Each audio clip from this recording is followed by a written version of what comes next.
আসসালামু আলাইকুম। আজ আপনাদের সাথে শেয়ার করব রমজান স্পেশাল আলু চপের রেসিপি। অনেকেই পারফেক্টভাবে আলু চপ তৈরি করতে জানেন না। কিভাবে হোটেল স্টাইলে পারফেক্ট মুচমুচি ফুলকো আলু চপ তৈরি করা হয় তার রেসিপি নিয়ে আপনাদের সামনে হাজির হয়ে গিয়েছি। আশা করি সম্পূর্ণ ভিডিও জুড়ে আমার সাথে থেকে আলু চপ তৈরির রেসিপিটি দেখে নেবেন। তো বন্ধুরা, না টেনে সম্পূর্ণ ভিডিও জুড়ে সাথে থাকার অনুরোধ রইল। চলুন আলু চপ তৈরির মূল প্রস্তুত প্রণালীতে যাওয়া যাক।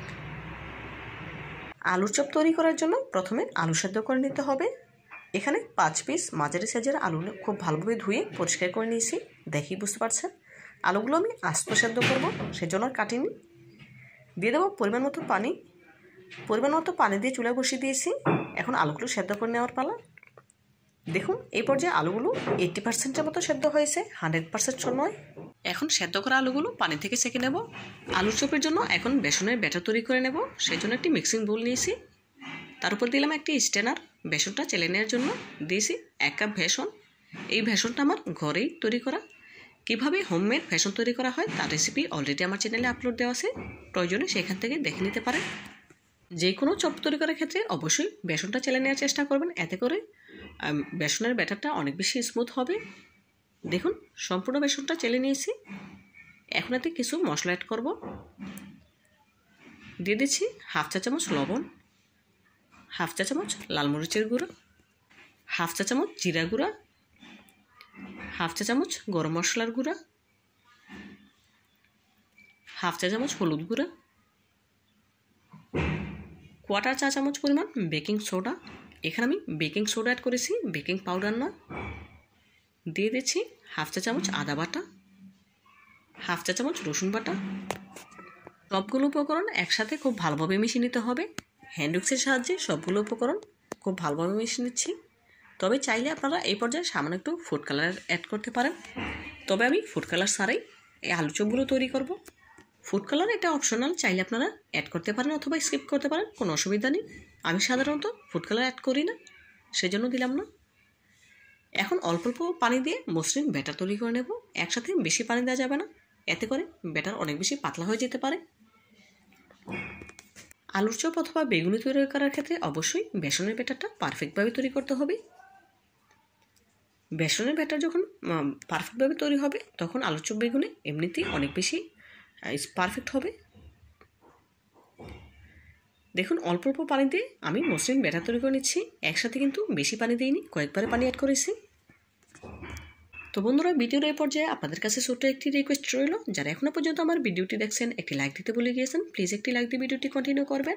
আর যে সকল বন্ধুরা আমার চ্যানেলে নতুন ভিজিট করেছেন, রেসিপিটি ভালো লেগে থাকলে প্লিজ চ্যানেলটিতে সাবস্ক্রাইব করে পাশে থাকা বেল বাটনে ক্লিক করে দেবেন। এতে করে আমি যখনই কোনো নতুন রেসিপি আপলোড করবো সবার আগে আপনার কাছে পৌঁছে যাবে। এই কাজটি যারা অলরেডি করে নিয়েছেন আপনাদেরকে জানাই অসংখ্য ধন্যবাদ। দেখুন এই পর্যায়ে আলু চপের জন্য বেসনের ব্যাটার রেডি হয়ে গিয়েছে। আপনাদের চেক করে দেখে দিচ্ছি।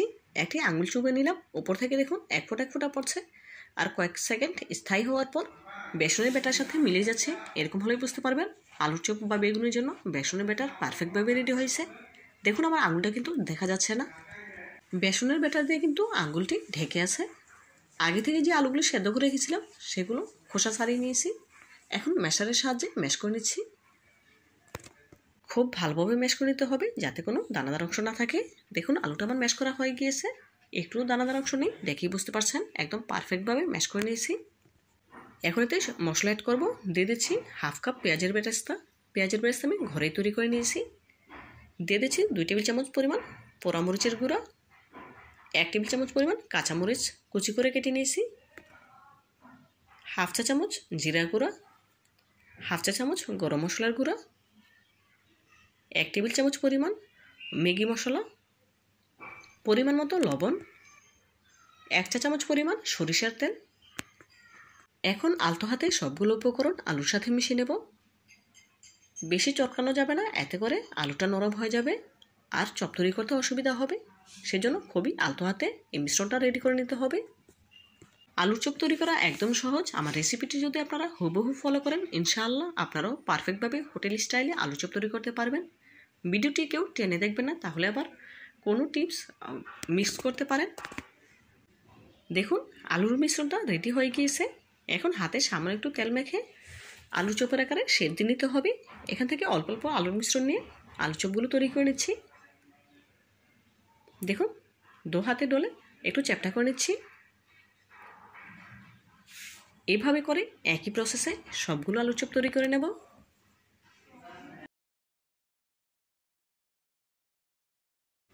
দেখুন এক এক করে সবগুলো আলুর চপ তৈরি করে নিচ্ছি। আলু চপগুলো আমার তৈরি করা হয়ে গিয়েছে, এখন ভেজে নেওয়ার পালা। আগে থেকে যে বেসনের ব্যাটার রেডি করে রেখেছিলাম সেই ব্যাটারে চুবিয়ে আলু চপগুলো ভেজে নেব।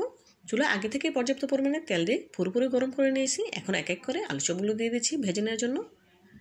আলু চপ দেওয়ার পর গ্যাসের ফ্লেম মিডিয়াম হিটে করে দিয়েছি। কোনোভাবেই লো হিটে করে আলু চপগুলো ভাজতে যাবেন না, এতে করে আলু চপগুলো অনেকটা তেল শুষে নেবে, তখন আর খেতে ভালো লাগবে না। শুরু থেকে শেষ পর্যন্ত গ্যাসের ফ্লেম মিডিয়াম হিটে রেখেই আলু চপগুলো ভেজে নেব। আলু চপগুলো উল্টে পাল্টে ভেজে নিচ্ছি যতক্ষণ না পর্যন্ত আলু চপে গোল্ডেন ব্রাউন কালার চলে আসছে ততক্ষণ। আশা করি আলু চপের রেসিপিটা আপনাদের অনেক কাজে আসবে। দেখুন আবারও আলু চপগুলো উল্টে নিচ্ছি।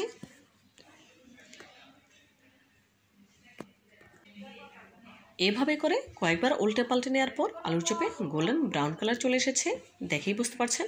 এখন একটি চাটনিতে তুলে তেলটা সেঁকে নিতে হবে। একই প্রসেসে সবগুলো আলু চপ ভেজে নেব। একই প্রসেসে সবগুলো আলু চপ ভেজে নিয়েছি। আলু চপের ফাইনাল লুকটা দেখুন, মাশাআল্লাহ, দেখতে কতটা সুন্দর এবং লোভনীয় লাগছে। দেখতে একদম পারফেক্ট হোটেল স্টাইলে হয়েছে। এখন একটি আলু চপ ভেঙে দেখাচ্ছি। তো বন্ধুরা, আমার রেসিপিটি ভালো লেগে থাকলে একবার হলেও বাসায় ট্রাই করবেন। আজকের মতো বিদায় নিচ্ছি, দেখা হবে নতুন কোনো দিনে নতুন কোনো রেসিপিতে। ভালো থাকবেন সবাই, আর আমার জন্য দোয়া করবেন যেন এমন আরও নতুন নতুন রেসিপি নিয়ে আপনাদের সামনে হাজির হতে পারি। পরবর্তী ভিডিও দেখার আমন্ত্রণ জানিয়ে আজকের মতো বিদায় নিচ্ছি। আল্লাহ হাফেজ।